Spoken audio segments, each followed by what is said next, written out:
Don't try to sneak into your room like that. I know what you've got behind your back. Records. More new records. Oh, this is an original of this. Yes. Yeah. How much is that going for? Couple hundred. Oh. Well, let's just walk around. I'm not buying any records.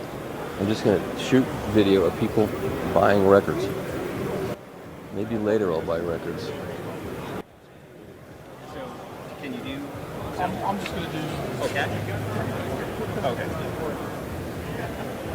How you doing?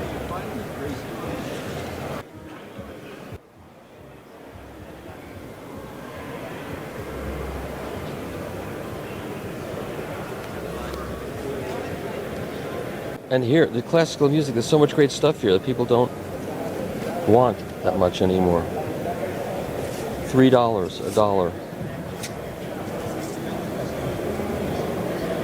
Look, it's a Mercury for $3. It's an original for $3. Once upon a time, that label was enough, that jacket was enough to get a lot of money.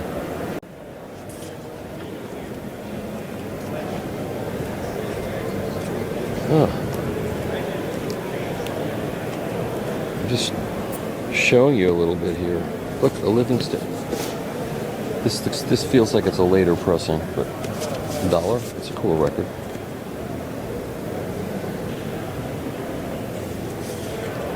$3. Mark Ward, eat your heart out. All right, let's go in the vac room and say hello. We might as well just start here, go to the vac room. You know, it's like everybody's in the same place they were in last year, so it's like visiting the same show in some ways. Thank you. Yeah, it was like my first foray into more high-end audio, and this was really neat. You have the Mark I. Mr. Fremer, how are you? I'm doing good. This would be a $26,000 Endeavor Special Edition. It's the latest speaker that's got all the trickle-down This is a von technology. Schweikert speaker, right? Yeah. You didn't say so. You didn't say so. So people are watching. If I didn't interrupt you to say this is a von Schweikert speaker, I'd walk out of the room and they would say, "Okay, it's the Endeavor speaker. Who makes it?" So von Schweikert. Okay, thank you. Yes. Yeah. Well. It's Friday morning. And I'm being an a-hole. Exactly. I expect nothing less. Okay. So, we got this. It's on the Critical Mass LS footers that are custom made. We actually own the rights to them. Fantastic beat isolation devices. And then those are Kevin Hayes' beautiful brand new 202 to replace the IQ 200s using all the new technology from the music block. And man, I gotta tell you, these are sweet.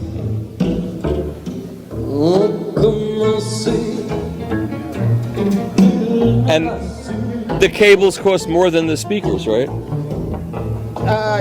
Yeah, if you total all the cables up there, they're more than the speakers. But I don't care about that. No. So what are these amplifiers? So you're running them? You're by amping the speakers? Yeah, I'm running two mono blocks per speaker. And what's the model number of these again? These are the 202s, and I believe they produce 110 watts in stereo mode, or you can turn around and run them in mono blocks. And what do they cost? I believe they're 22,000, but I would check with Kevin. Okay. We have the record as you see here. The water is sheeted off. So now we're going to dry the record. The water droplets are larger. Good morning. How are you? I'm good. I'm good. Than the groove. So this is the limited drying process. And this record was totally scratched before. So we removed the outgassing of the plasticizer that this record's been sitting in since its inception. Greetings, Mr. Fremer. What I love coming to this when he does these things, and Outgassing of the I love seeing the look on the skeptics' faces. They're looking at it going, "What is this? And what is this trying to prove?" Proof is always in the pudding. That's right.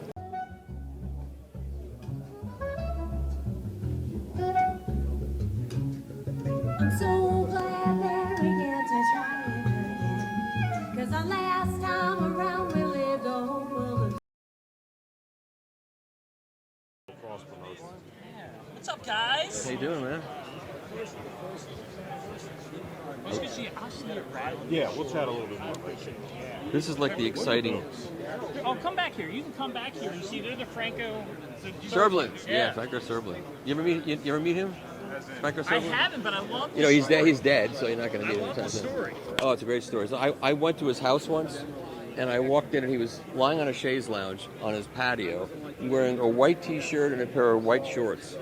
And I went over to him and said, Franco, if I came in here wearing a tuxedo, you would still look better than me. It really bothers me a lot. I mean, he was just the dapperest, nicest. You know, he was just an amazing guy. Hey, man. Okay. It's running too fast. Oh, that's not what's playing. I'm sorry.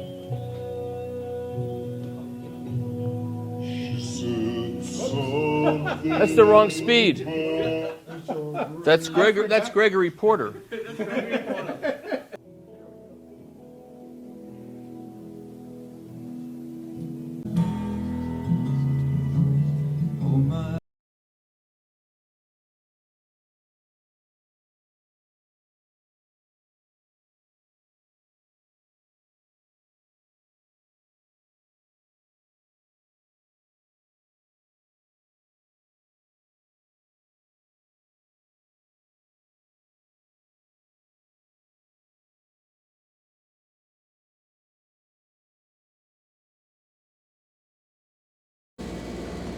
So this is the G motor.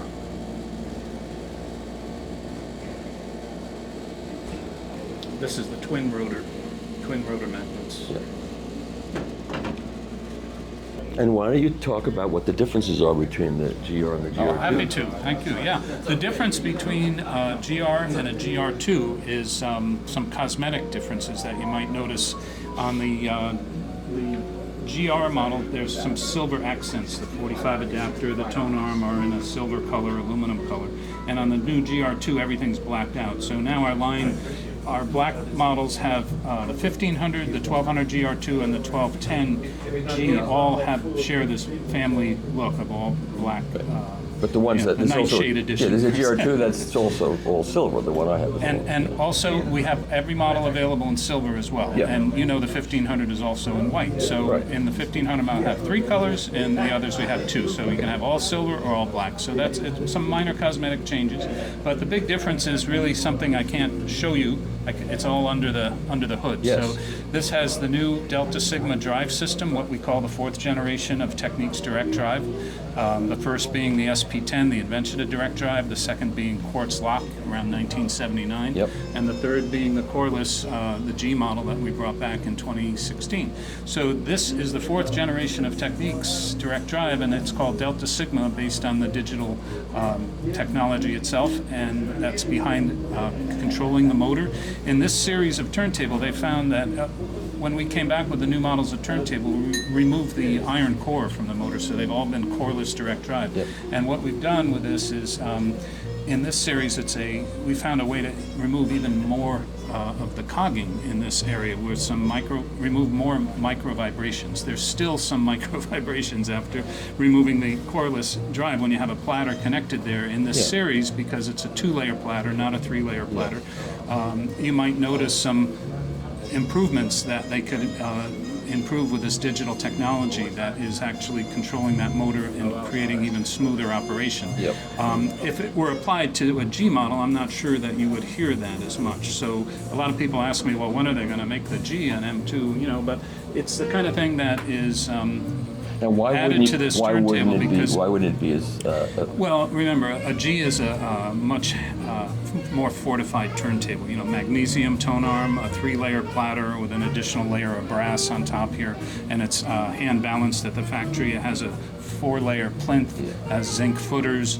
It weighs close to 40 pounds, and so it has a twin rotor motor, right? So and that's the G, and that's the G model. That's $4,300 now. So this model is almost half the materials when you think about all that. So it's a 2-layer platter, a 2-layer plinth, metal footers, aluminum tone arm, and it weighs about 29 pounds. So in this turntable, they could add that extra improvement, and it's more noticeable, I think. This is my opinion. Our engineers did a lot of work to bring out this Delta Sigma drive, and I think this was the right series to move it into. The current model of this is called the 1210 GR, 1200 GR, Right, and that's $1,800. But for $400 more, the improvements that we're adding here, I think, are really worth the money if you're thinking of purchasing one for the first time. The other improvement is done to the power supply. We adapted functionality from the SL1000, the flagship $20,000 turntable, and it's a switching power supply that really gives a quieter performance to the whole thing. It's just an incredible turntable to listen to. I think you're enjoying it. Every demonstration we've done, it's kind of like I'm going back and listening to a lot of my old records and really enjoying everything about it. It's incredibly tweakable if you want to do a lot of different things with it. You can add new cables, change the footers. Which I'm not doing in the review because I feel I should review the product as it's presented to consumers. That makes no sense. Now, the most important question that I'm going to ask you that I've ever asked you in this whole subject, is it Technics or Technics? It depends where you are in the world. In Japan, I understand it's Technics. It's Technics in Japan. In the U.S., it seems to be Techniques. I've always called it Techniques. In the UK and Germany, they call it Technics. So it's a funny thing. But in Germany, everything sounds different in Germany too. But you know, it's interesting because after you spoke about this in the video that I posted, some guy, the usual trolls are on YouTube. They go, as soon as that guy said Technics, I knew he didn't know what he was talking about. Like, you don't know what you're talking about. It's funny. This is funny. There's more than a few videos I've been quoted on about the same question. It's very funny. So it's on top of mind for a lot of people. I'm saying it's Techniques. That's what it is. I'm saying Techniques. I'm sticking with it. Stick with it. Okay, thanks, Bill. All right, so we got the acoustic signature Montana, which I reviewed. This is a great turntable. I was very skeptical of turntables with multiple motors and belts because if you don't do that right, it makes it worse than having one motor. But they figured out how to do this, and it's a really great turntable. And the arm is very good also. And then we have whose server is this? I see Order N30 SA. Okay, I should know that. And this is MSB. This is MSB reference. See, I know digital. I'm and the reference digital director. And this you may not have seen. That's the new Van and Hall EX phono stage. I'm supposed to get one of those, but I'm yours that's destined for you. Good. I believe from John McGurk that one is destined for you. I'm just behind a little bit right now because of all this. These are new Magico speakers. They are the new S3s, and those are the M205 power amplifiers. Okay, and what did these speakers cost? How much are they? I think they're 46. Yeah, 46. How much? 46K. 46. Yeah, 46K. I think it's 45 to 6 to be exact. All right.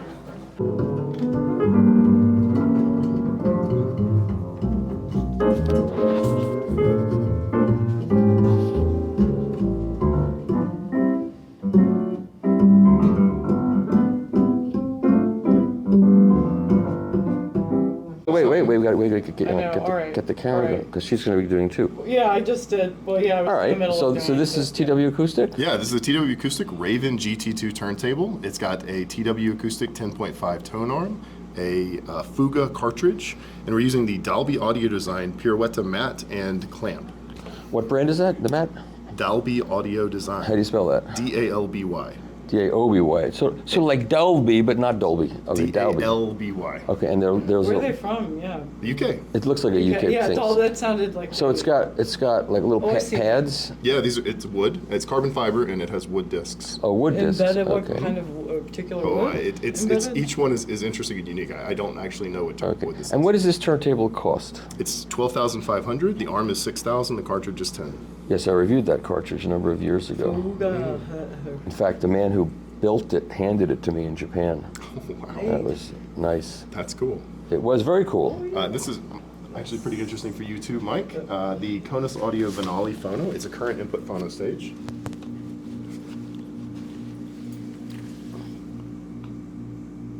The Conus, K-O-N. K-O-N-U-S. We're also using the Conus Audio monoblocks. And where is that made? Bosnia. Bosnia, and so is it one input? One input, yep, one input. It's $6,500. Just transimpedance in and out. Yep. And made in Bosnia, that's interesting. And you bring that in? I do, yeah. How did you find this product, just out of curiosity? Oh man, I've got friends that told me it was interesting. I brought it in and thought it was better than interesting. Like you said, these amplifiers are also 33 watts a channel, class AB. Really? Beautiful, they're fast. Wow. 33, how much do they cost? They're $7,000 for the pair. And that's a Lamb Industries LP or LL 2.1 Deluxe. Okay. It's a little over $9,000. And how is that company doing these days with? It's great, actually. They have Florida like, now, right? yeah, they literally took the entire company out of Brooklyn and just like picked it up and set it back down in Miami. So they To Miami? Yeah, they're. And who's running it now? Alina and His Esther. daughter Okay. and then someone else, I think. Okay. So, of course, Vladimir is no longer with us. So. Yeah, that I know that. I know you know that, but I'm just commenting that, Yes. unfortunately, he's... Okay. So this is the smallest Cesaro horn speaker I've ever seen. It's terrific. And what does this cost? Well, I'm not sure. I'm just visiting. It's 20 something. Oh, It's 22. 22,000? And I assume it's highly efficient? Yeah, 91 dB. 91 dB? And easy to drive?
Now we're at Fidelis Distribution, A really long and they have, this is Harbuth speaker, called Tall Trees in Georgia. and we have bright light shining on a pure fidelity turntable. I spoke to the man from Canada about getting one of these to review, which I've never done, which I think it would be a good idea to review.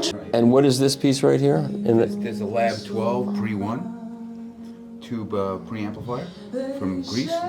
Oh, Handmade there. and the phono preamp is separate from that? The phono preamp is down there called the Melto 2. Right here, fully programmable from the front panel. Same company? 3 inputs, yeah, Lab 12.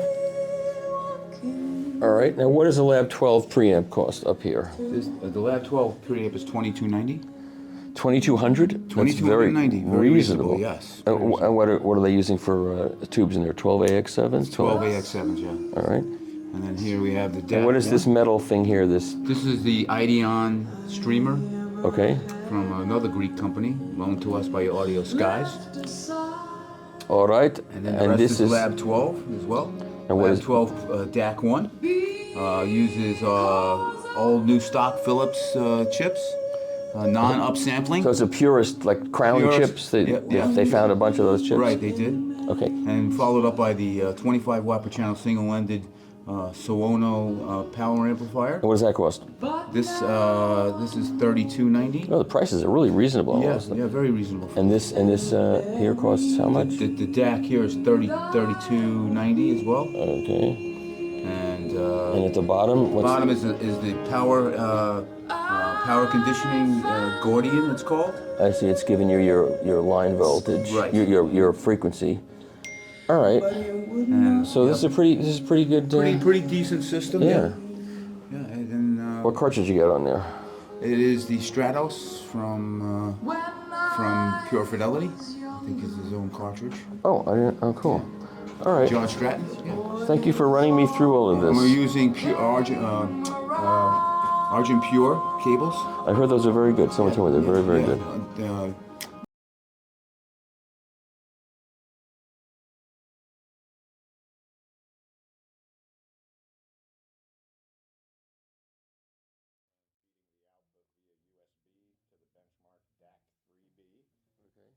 And then that is feeding into the RP5 version 2, which just began shipping within the past few weeks. Okay, and where's that? That's right That's here. your preamp. This is the preamp, the RP5 version 2. Okay. We started shipping that one in September. And then that is outputting to the hybrid Dragon mono blocks, which are a tube input stage, Class D output, 325 watts per channel into 8 ohms. 535 and 4 ohms. And then for the analog front end, we are running the Rega P8 with the Lyra Delos cartridge. Okay. And that is outputting directly to the built-in phono stage of the RP5. Oh, okay. It's a moving magnet and a moving coil, or just moving? It can do either moving magnet or moving coil. The moving coil section has a transformer, a couple? No, it does use op amps. Okay. So the phono stage is solid state, but the output of that cascades into the two blind stage. Okay. And the speakers are? The speakers are the Joseph Audio Pulsar graphene tubes. Yep. Okay. Let's start with the speakers. Okay. The speakers are a company in Germany called AER. AER is in Stuttgart in Germany, and all they do is make speakers, hand-wound speakers. One guy builds all the speakers. These particular speakers are extremely sensitive. They're 117 dB efficient. So that means 1 watt going in, this creates 117 dB. In fact, I have a laboratory down in Sarasota, and I've tested these very speakers at 117. When I first tested them, I called the owner in Germany. I said, "Good, it doesn't sound, it's not right." He says, "No, that's the right. I've never seen 117 dB efficient." 117. Wait a minute. Yeah, right. So the other end of the spectrum, we're coming right now from a VPI turntable, which was loaned to us for this event by VPI, which is here at the show. Yeah, that's a direct drive. Direct drive. 40th anniversary classic. Correct. $22,000 turntable or something. Yeah. And we're driving them from a phono amp into the phono. The phono amp was reviewed about 4 years ago by Stereophile, amongst a whole bunch of others. This is a $900 phono amp. I used to write. Okay, Yep. So against 5 or 6 others, and it came out pretty much on top. And what is it? It's made by Sun Valley in Japan.